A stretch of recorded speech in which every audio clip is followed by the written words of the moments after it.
Hi guys. So here we are looking at a activity count per second against time graph, and we're working out how long the half-life was for this material. We don't know what the material is called. We haven't got a name on the graph, but that's fine. What we do first of all is we go to where the 0 time is at the beginning of the graph. We find out that it has 80 counts per second. Now we know after one half-life, half of these are going to be left.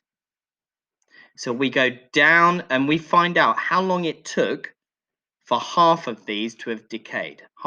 We have half as much activity, half as many counts per second left. So what we do is, if you follow my cursor here, we go down we find out that it's 80 at the beginning. We go down, we halve 80, half of 80 is 40. We go down and we find where the 40 is.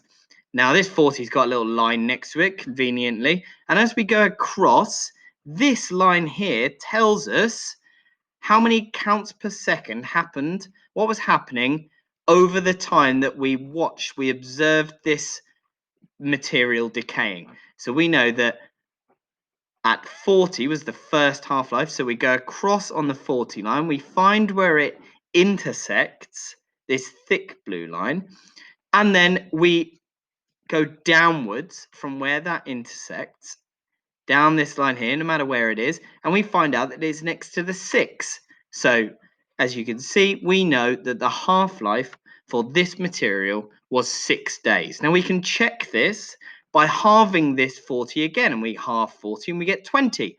Now, if our prediction is right, after a second half-life, in total, we should have had 2 half-lives, and our first half-life we thought was 6 years.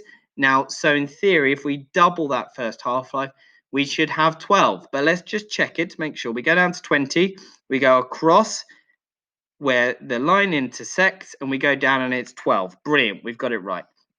So that looks like we're actually, this graph's correct. It shows that our half-life was 6 years.